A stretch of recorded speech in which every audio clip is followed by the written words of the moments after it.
ನಿರ್ಧಾರ ಬಂದಿದ್ದು ಹೇಳಿ. ನಾನು ನಿಮ್ಮಿಂದ ಏನಾದ್ರು ನಿರೀಕ್ಷೆ ಮಾಡಿ ಏನಾದ್ರು ತೊಗೊಂಡಿದ್ದೀನ? ನೋ.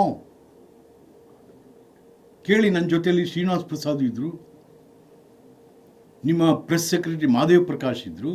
ಕೇಳಿ ಮಹಾದೇವ್ ಪ್ರಕಾಶ್ಗೆ. ನಾನು ನಿಷ್ಕಲ್ಮಶವಾಗಿ ಯಡಿಯೂರಪ್ಪನವ್ರಿಗೊಂದು ಸಹಾಯ ಮಾಡಬೇಕು. 90s ನಾನು ಅವ್ರ ಜೊತೆಗೆ ಸ್ನೇಹದಲ್ಲಿದ್ದಂಥವನು. ಮತ್ತು ಈ ರಾಕ್ಷಸ ರಾಜಕಾರಣ ಕೊನೆಯಾಗಬೇಕು, ಸಮ್ಮಿಶ್ರ ಸರ್ಕಾರ ಅಂತಕ್ಕಂಥ ದೃಷ್ಟಿಯಿಂದ ನಿಮಗೆ ಸಹಾಯ ಮಾಡಿದ್ದು. ಯಾವುದೇ ಅಪೇಕ್ಷೆಗಳಿಲ್ಲದೆ ಬಂದಿರುವಂಥವನು ನಾನು. ಎಲ್ಲಿ ಬೇಕಾದರೂ ಆಗಲಿ. ಬನ್ನಿ ಯಡಿಯೂರಿಗೆ ಹೋಗೋಣ, ಬೇಕಾದ್ರೆ ಸಿದ್ಧಲಿಂಗೇಶ್ವರನ ಸಮಕ್ಷಮದಲ್ಲಿ ಹೇಳೋಣ ಏನಾಯಿತು ಅಂತಕ್ಕಂಥದ್ದು. ಹಾಗಾಗಿ ಆಗಲಿ, ತೊಂದರೆ ಏನಿಲ್ಲ. ಯಡಿಯೂರಪ್ಪನವರಿಂದ ಈ ಥರದ ಆಗಿ ಇಷ್ಟೊಂದು ತ್ಯಾಗ ಮಾಡಿದ್ರು ಈ ಥರ ಆಯ್ತಲ್ಲ. ಅದು ನಿಜ. ಅದನ್ನು ಬಿರುದು ಕೊಟ್ಟವನೇ ನಾನು. ನಾಡಿನಲ್ಲಿ ನಾಲಿಗೆಗೆ ತಪ್ಪದ ನಾಯಕ ಅಂತ ಕೊಟ್ಟು ನಿಜ. ಅವತ್ತು ಏನಾಯ್ತು ಇವತ್ತು? ಅದೆಲ್ಲ ನಾವು ಹೇಳಿದ್ದೆಲ್ಲ ಏನೋ ಆಯಿತು. ಅದಲ್ಲ. ಇಲ್ಲ. ಹಿಂದೆಲ್ಲ ನಡ್ಕೊಂಡಿದ್ದಾರೆ. ಅಲ್ಲ ಸರ್, ಈಗ ಆ ಕೆಟ್ಟ ಸರ್ಕಾರ ನಾನು ಪದೇ ಮಂತ್ರಿ ಮಾಡ್ತೀರಾ ಅಂತ ಹೋಗುವನು ಅಲ್ಲ, ಹೋದವನು ಅಲ್ಲ. ಒಂದು ಸರಿ ಕೇಳಿದ್ದೀವಿ, ಮಾಡಿದ್ದೀವಿ. ಮತ್ತೆ ಅವಳು ಇನ್ನೊಂದು ಸರಿ ಕೇಳಿದ್ದೀವಿ, ವಿಶ್ವನಾಥ್ ನಿನ್ನ ಬಿಟ್ಟು ಏನು ಮಾಡೋಕ್ಕಾಗುತ್ತೆ? ಅದು ಹೇಳಿದಿರಿ. ಏನಾಯ್ತು ಆ ಮಾತುಗಳೆಲ್ಲ? ಏನಾಯ್ತು ಸರ್? ಈಗ CM ಯಾರ್ದಾದ್ರು ಕೈಗೊಂಬೆಯಾಗಿ ಕೆಲಸ ಮಾಡ್ತಾ ಇದ್ದಾರೆ ಅಥವಾ ಅವ್ರಿಗೆ ಗೊತ್ತಾಗ್ತಾ ಅಲ್ವಾ ಯಾಕೆ ಈ ರೀತಿಯಾದಂಥ ಬೆಳವಣಿಗೆಗಳು ಅಂತ? CM ಯಾರ ಕೈಗೊಂಬೆಯೂ ಅಲ್ಲ. ಅವ್ರಿಗೆಲ್ಲ ಗೊತ್ತಿದ್ದೇ ಮಾಡ್ತಾ ಇದ್ದಾರೆ. ಹಾಗಾದ್ರೆ ಏನು ಸೈನಿಕನ ಕೈಗೊಂಬೆನ ಇವರು? ಯಾರು ಸೈನಿಕ? ಪಕ್ಷ ವಿರೋಧಿ ಚಟುವಟಿಕೆ.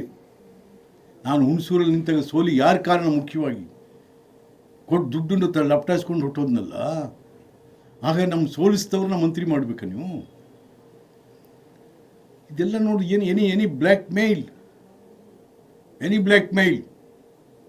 ನಿಮ್ಮ ಮಾಜಿ PA ಯಾರು ಸಂತೋಷ್, ಇವನು ಸೇರಿ ಏನಾದರೂ ಬ್ಲ್ಯಾಕ್ ಮೇಲ್ ಮಾಡ್ತಾ ಇದ್ದಾರೆ ನಿಮಗೆ. The people of Karnataka observing your attitude as a leader. ಅಲ್ಲ, ನೀವು ಯೋಗೇಶ್ವರ್ ಮಂತ್ರಿ ಆಗಲಿಕ್ಕೆ ವಿಜಯೇಂದ್ರ ಕಾರಣ? ಖಂಡಿತ. ಯೋಗೇಶ್ವರ್ ಮಂತ್ರಿ ಆಗಲಿಕ್ಕೂ ವಿಜಯೇಂದ್ರನ ಕಾರಣ. ಯಡಿಯೂರಪ್ಪನವರಿರ್ತಕ್ಕಂಥ ಒಂದು ವಚನಗಳು, ಒಂದು ವ್ಯಕ್ತಿತ್ವ, ಅವೆಲ್ಲ ಡಿಮಾಲಿಷ್ ಆಗ್ತಾ ಇರೋದಕ್ಕೂ ಅವರೇ ಕಾರಣ. 17 ಜನ. ಹೌದು. 17 ಅಲ್ಲ ಸ್ವಾಮಿ, ನಿಮ್ಮನ್ನು ಮುಖ್ಯಮಂತ್ರಿ ಸರ್ಕಾರ ತಂದಿರೋದೇ 17 ಜನ. ಮೂಲ BJP ಕೊಡಬೇಕು. ಭಾರತೀಯ ಜನತಾ ಪಾರ್ಟಿಯನ್ನು ಕಟ್ಟಿದಂಥವರು, ಶ್ರಮ ಮಾಡಿದವ್ರಿಗೂ ಕೂಡ ಇಲ್ಲಿ ಅವಕಾಶ ಆಗಬೇಕು ಸರ್ಕಾರದಲ್ಲಿ.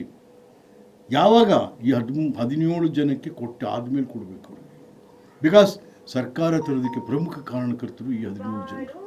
ಅದರಲ್ಲಿ ನೀವು ಮುನಿರತ್ನಿ ಬೇಡ, ಪಾಪ ನಾಗೇಶ್ ದಲಿತ, ಅವನ್ನ ಕಿತ್ತಾಕ್ತೀನಿ.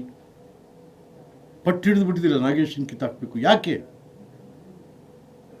ಏನಾಯಿತು?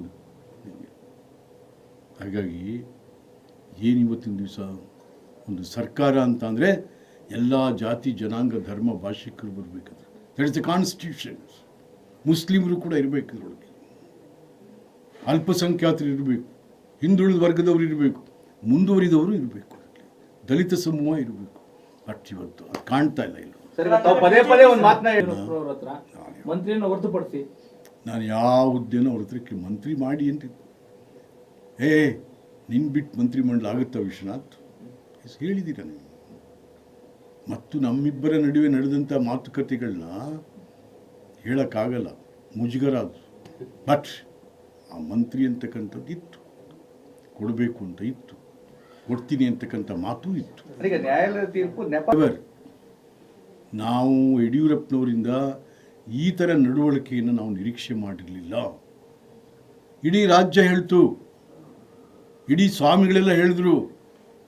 ವಿಶ್ವನಾಥ್ ಅವರು ಈಚೆ ಬಂದ ಮೇಲೆ ಎಲ್ರಿಗೂ ಧೈರ್ಯ ಬಂತು. JDS ರಾಜ್ಯಾಧ್ಯಕ್ಷ ಸ್ಥಾನಕ್ಕೆ ರಾಜೀನಾಮೆ ಕೊಟ್ಟು ಈಚೆ ಬಂದ ಮೇಲೆ ಬೇರೆಯವರಿಗೆಲ್ಲ ಧೈರ್ಯ ಬಂತು. ಎಲ್ಲ ಬಂದರು, ಎಲ್ಲ ಜನಾಂಗದವರು ಬಂದರು. ವೀರಶೈವರು ಬಂದಿದ್ದೇ ಇಬ್ಬರು, ಕಮಟಳ್ಳಿ ಮತ್ತು BC ಪಾಟೀಲ್. ಇಬ್ಬರಿಗೆ 13 ಜನ ಮಂತ್ರಿ ಮಾಡ್ತೀರಾ? ಯಾವ ನ್ಯಾಯ ಇದು? ನೀವು ಯೂಸ್ ಸರ್, ಈಗ ಥ್ರೋ ಸರ್, ಆಗ್ಬಿಟ್ರಾ ಸರ್. ನೀವು ಯೂಸ್ ಅಂಡ್ ಥ್ರೋ ಆಗ್ಬಿಟ್ರಾ ಸರ್ ನನ್ನನ್ನು ಯಾರು ಯೂಸ್ ಆ್ಯಂಡ್ ಥ್ರೋ ಮಾಡಲಿಕ್ಕೆ ಬರೋದಿಲ್ಲ. ನನ್ನನ್ನು ಯಾರು ಯೂಸ್ ಆ್ಯಂಡ್ ಥ್ರೋ ಮಾಡಿ ವಿಶ್ವನಾಥ್ ಇಸ್ ವಿಶ್ವನಾಥ್. ಸರ್ ತಾವು ಪದೇ ಪದೇ ಒಂದು ಮಾತು ಹೇಳ್ತಾ ಇದ್ದೀರಿ. ಎವರ್ ನಾವು ಯಡಿಯೂರಪ್ಪನವರಿಂದ ಈ ಥರ ನಡವಳಿಕೆಯನ್ನು ನಾವು ನಿರೀಕ್ಷೆ ಮಾಡಿರಲಿಲ್ಲ. ಇಡೀ ರಾಜ್ಯ ಹೇಳ್ತು, ಇಡೀ ಸ್ವಾಮಿಗಳೆಲ್ಲ ಹೇಳಿದ್ರು. ವಿಶ್ವನಾಥ್ ಅವರು ಈಚೆ ಬಂದ ಮೇಲೆ ಎಲ್ರಿಗೂ ಧೈರ್ಯ ಬಂತು. JDS ರಾಜ್ಯಾಧ್ಯಕ್ಷ ಸ್ಥಾನಕ್ಕೆ ರಾಜೀನಾಮೆ ಕೊಟ್ಟು ಈಚೆ ಬಂದ ಮೇಲೆ ಬೇರೆಯವರಿಗೆಲ್ಲ ಧೈರ್ಯ ಬಂತು.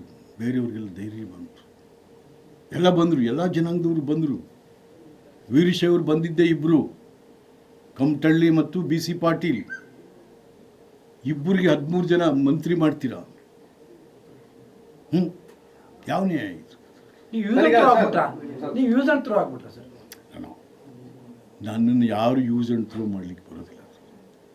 ನನ್ನನ್ನು ಯಾರು ಯೂಸ್ ಆ್ಯಂಡ್ ಥ್ರೋ ಮಾಡಿ ವಿಶ್ವನಾಥ್ ಇಸ್ ವಿಶ್ವನಾಥ್. ಸರ್ ತಾವು ಪದೇ ಪದೇ ಒಂದು ಮಾತು ಹೇಳ್ತಾ ಇದ್ದೀರಿ.